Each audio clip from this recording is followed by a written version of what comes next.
Copa আমেরিকার ইতিহাস football জগতের সবচেয়ে পুরনো আন্তর্জাতিক প্রতিযোগিতা, এক নাটকীয় এবং উত্তেজনাপূর্ণ যাত্রা।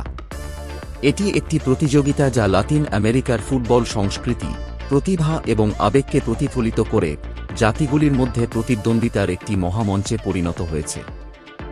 সূচনা: কোপা আমেরিকার যাত্রা শুরু হয় 1916 সালে, যখন দক্ষিণ আমেরিকান দেশ আর্জেন্টিনা তাদের স্বাধীনতার শতবার্ষিকী উদযাপন উপলক্ষে একটি ফুটবল টুর্নামেন্ট আয়োজন করে। এই প্রথম টুর্নামেন্টে আর্জেন্টিনা, ব্রাজিল, চিলি এবং উরুগুয়ে অংশগ্রহণ করেছিল। উরুগুয়ে প্রথম চ্যাম্পিয়ন হিসেবে আবির্ভূত হয়েছিল। এই প্রতিযোগিতাটি এতটাই জনপ্রিয় হয়ে উঠেছিল যে এটি একটি বার্ষিক ইভেন্টে পরিণত হয় এবং দক্ষিণ আমেরিকান ফুটবল কনফেডারেশন 1916 সালে প্রতিষ্ঠিত হয়।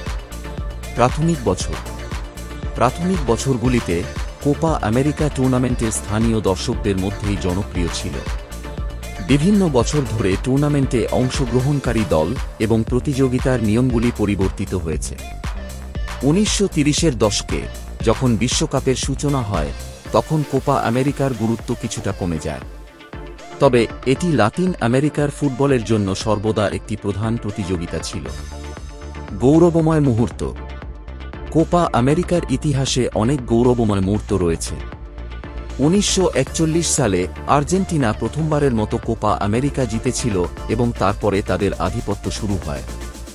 উরুগুয়ে এবং ব্রাজিলের মধ্যে উত্তেজনাপূর্ণ ম্যাচগুলি টুর্নামেন্টের ইতিহাসে বিশেষ স্থান অধিকার করে। 1959 সালে পেলেকে ঘিরে ব্রাজিলের দল একটি স্মরণীয় পারফরম্যান্স প্রদর্শন করেছিল এবং কোপা আমেরিকা জিতেছিল। আধুনিক যুগ: 1987 সালে কোপা আমেরিকা একটি নির্ধারিত সময়সূচিতে ফিরে আসে এবং প্রতি 4 বছরে একবার অনুষ্ঠিত হতে শুরু করে। 1989 সালে ব্রাজিল চ্যাম্পিয়ন হয়ে নতুন যুগের সূচনা করে। 1990-এর দশকে কোপা আমেরিকা বিশ্বব্যাপী জনপ্রিয়তা লাভ করে এবং প্রতিযোগিতার মান আরও বেড়ে যায়। আর্জেন্টিনার ডিয়েগো ম্যারাডোনা এবং ব্রাজিলের রোনালদো সহ অনেক কিংবদন্তি খেলোয়াড় এই প্রতিযোগিতায় অংশ নিয়েছেন। সম্প্রসারণ এবং বিবর্তন: কোপা আমেরিকা সম্প্রতি আরও সম্প্রসারিত হয়েছে এবং প্রতিযোগিতার বিন্যাস পরিবর্তিত হয়েছে।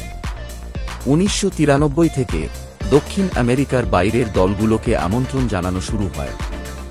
মেক্সিকো এবং যুক্তরাষ্ট্র সহ বিভিন্ন দেশ প্রতিযোগিতায় অংশগ্রহণ করেছে। 2016 সালে কোপা আমেরিকা সেন্টেনারিও নামে একটি বিশেষ টুর্নামেন্ট আয়োজন করা হয়, যা প্রতিযোগিতার 100 বছর উদযাপন করে। উল্লেখযোগ্য চ্যাম্পিয়ন: উরুগুয়ে এবং আর্জেন্টিনা কোপা আমেরিকার ইতিহাসে সবচেয়ে সফল দেশ হিসেবে আবির্ভূত হয়েছে। প্রতিটি দল বহুবার প্রতিযোগিতা জিতেছে। ব্রাজিলও উল্লেখযোগ্য সাফল্য পেয়েছে এবং তাদের খেলার স্টাইল এবং দক্ষতা দিয়ে প্রতিযোগিতার মান বাড়িয়েছে। কোপা আমেরিকা 2021: কোপা আমেরিকা 2021 একটি চ্যালেঞ্জিং পরিস্থিতিতে অনুষ্ঠিত হয় কোভিড-19 মহামারীর কারণে।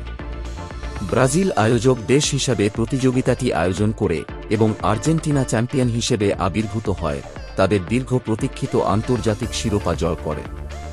ভবিষ্যতের দিকে তাকানো: কোপা আমেরিকা ফুটবলের ঐতিহ্য, সংস্কৃতি এবং প্রতিভার প্রতিফলন হিসেবে রয়ে গেছে। এটি শুধুমাত্র দক্ষিণ আমেরিকার জন্য নয়, সমগ্র ফুটবল বিশ্বের জন্য একটি গুরুত্বপূর্ণ প্রতিযোগিতা।